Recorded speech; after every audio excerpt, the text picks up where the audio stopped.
सभी लोगों को प्रणाम पलक। जय श्री राम। आज रामायण में आगे की कथा, जिसमें प्रभु के कठोर वचन सुनकर भरत जी हाथ जोड़कर कहा कि हे नाथ, मेरे मति तो थोड़ी है, आप तो सर्वज्ञ हैं, मेरी विनय सुनिए। सूर्यवंश संसार में प्रसिद्ध है। दशरथ जी हमारे पिता और कौशल्या जी हमारी माता है। तीनों लोगों के स्वामी आपको संसार जानता है, जिनका यश वेद और पुराण गाते हैं। वे आपकी सत्य शक्ति प्रत्यक्ष है, जिनका शेष और वेद भी वर्णन नहीं कर सकते। वे जानकी जी शोभा की खान व मंगल की देने वाली हैं। उनकी छाया के भी अनुसार पतिव्रत धर्म रखने से स्त्रियां संसार के भय से बच जाती हैं। हे कृपालु, मछली क्या बिन पानी के रह सकती है? खेती के बिना मेघ के हो सकती है? इस भांति बिना आपके क्या ज्ञानवान चतुर सीता जी क्षण मात्र भी जी सकती हैं?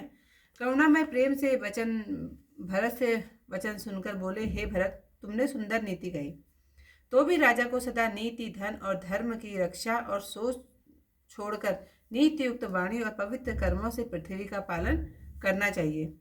दूत से जो चरित्र सुना था सो कह सुनाया और बोले, कुल में यह भारी कलंक था। सूर्यवंश में अनेक राजा एक से एक ज्ञानी हुए हैं। राजा रघु, दिलीप, स्वयं भूमनु, सगर, भगीरथ आदि, जिनका यह वेदों ने भी गाया है। महाराज दशरथ तो संसार में भली भांति विदित हैं, जिन्होंने प्राणों के मोह से भी वचन न छोड़ा। उसी कुल में थोड़ा भी कलंक सुनने पर यदि प्राण रहे तो वे बड़े ही अधम हैं। भरत जी बोले, हे संपूर्ण भय का नाश करने वाले, सुनिए, सीता जी कलंक रहित हैं। ब्रह्मा, हरि, शिव आदि देवताओं ने सीता जी को आग में तपाए हुए शुद्ध स्वर्ण के समान कहकर प्रशंसा की है। सूर्य, नर, मुनि कोई ऐसा नहीं है जो इस चरित्र को देख स्वप्न में भी अनखता हो। वे मूर्ख अवश्य करोड़ों कल्प दव नरक में निवास करेंगे और रोग के वश रहकर नरक भोगेंगे, जो सीता जी को कलंकी कहेंगे। श्री राम जी के क्रोधित रुख और तिरछे नेत्र देखकर भरत जी लक्ष्मण जी के पीछे चले गए। श्री राम जी ने कहा, हे सौमित्र, हट और सोच को छोड़कर सुनो। संसार चाहे भला कहे या बुरा, यदि तुम मेरी आज्ञा को टालकर उत्तर दोगे तो मेरे बिना शोक में जन्म भर पछताओगे। अतः जानकी जी को तुरंत रथ पर चढ़ाकर गंगा जी के समीप पहुंचाकर लौट आओ।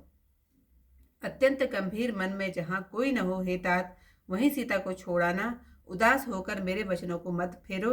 लक्ष्मण जी अपना मरण मन में जानकर चले। सुंदर विमान में सीता जी को बैठाकर वस्त्र और भोजन रखे। राम जी की प्रियतमा सीता जी मन में प्रसन्न होकर चली। सीता जी लक्ष्मण जी को व्याकुल देखकर विस्मित होकर ऐसी घबराई जैसे मणि के बिना सांप।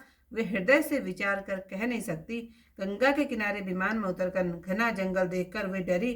कुछ रहस्य जानकर भयभीत सीता जी मनोहर वचन बोली, हे देवर, यहाँ वहाँ मुनियों के आश्रम दिखाई नहीं देते, तुम कहाँ जा रहे हो? यहाँ पक्षी, हिरण, सिंह, सांप, हाथी, बाघ, भेड़िया और सियार भरे हैं। कोई मुनि आते आते नहीं मिलते। मेरे शरीर से प्राण निकले जाते हैं। सीता जी को व्याकुल देखकर लक्ष्मण जी मन में कहने लगे कि ब्रह्मा ने यह क्या किया। सीता जी रथ में ही मूर्छित हो गई, परंतु पृथ्वी पर गिरते हुए लक्ष्मण जी ने संभाल ली। सीता जी को व्याकुल देखकर मन में लक्ष्मण जी कहने लगे कि अब बिना जीवन के प्राण निकल जाते हैं। जानकी जी की व्याकुलता देख और उनके प्राण कंठगत जानकर वे भी अपने जीवन को धिक्कारते हुए शरीर छोड़ने को उद्यत हो गए। लक्ष्मण जी को निष्प्राण देख आकाशवाणी हुई, हे लक्ष्मण, तुम सीता को त्याग कर चले जाओ, सौभाग्यवती सीता जीती रहेंगी।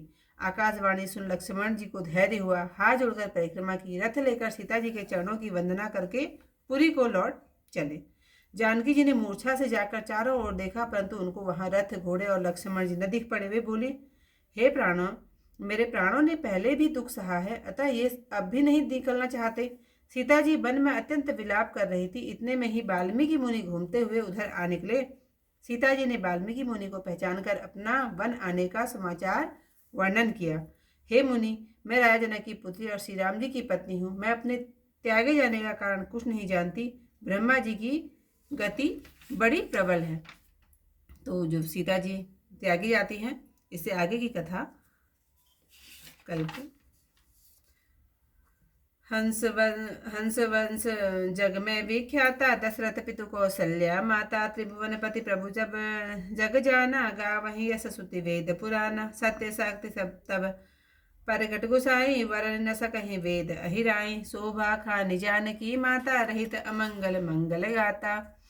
छाया जिमितीय पतिव्रत धरहि ते नारी भवकूप न परहि जल बिनु मीन के जिए कृपाला कृषि की रह बिनु वारिद माला अस तुम बिनु छिन जिए की सीता ज्ञानवंत अति निपुण विनीता सुनि करुणामय बचन सप्रीति कही भरत तुम सुंदर नीति तदपि निपहि चाहिए सदा राजनीति धर्म कर धर्म वसुधा पालय सोच तजी वचन नीति सुचि कर्म दूत चरित जस सुनियो सो कहूँ कुल कलंक यह दारुण भय हूँ तरणि वंश निप भय अनेका एक एक तय निपुण विवेका रघुदलीप स्वयं भो जाना सगर भगीरथ वेद बखाना दशरथ विदित जान जगनी के वचन नटार्यों लालच जी के तही कुल रंचक सुनिय कलंकु रहे जीव जग अधम असंकु सुन सर्वज्ञ सकल भयहारी रहित कलंक विदेह कुमारी विधि हरिहर दिवि देखी सुहाई पावक अविटि कनक समभाई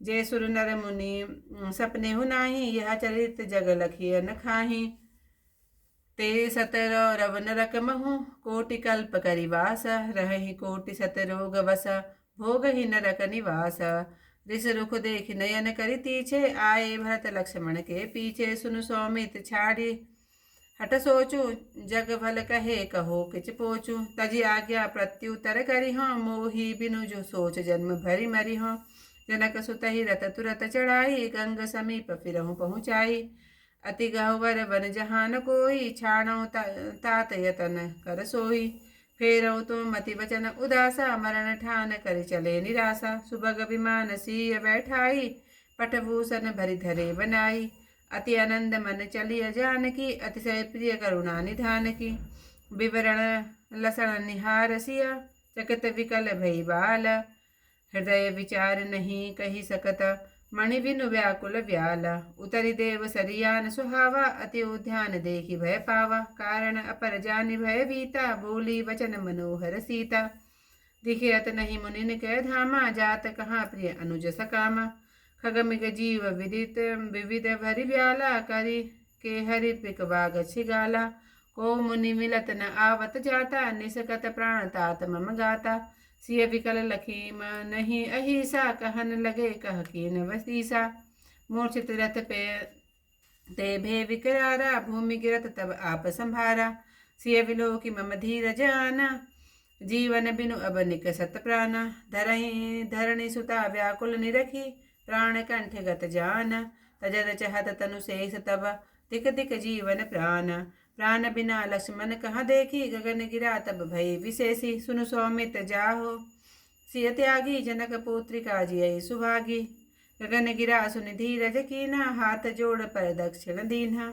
लय रथ चरण बंद सिय केरे चले अवध उर्त्रास घनेरे जागी सिय सकल दिशि देखा नहीं रथ असु नहीं तह शेषा सही दुख परम प्रथम रहे हैं प्राणा पुनि सोई चहत न करन पयाना करुणा करन विपिन अति भारी बाल्मीक आए वनचारी सीता बाल्मीकि मुनि जाना बन आवन निज चरित बखाना मुनि पुत्री मैं जनक की राम प्रिया जग जान त्यागन हेतु न जान कुछु विधि गति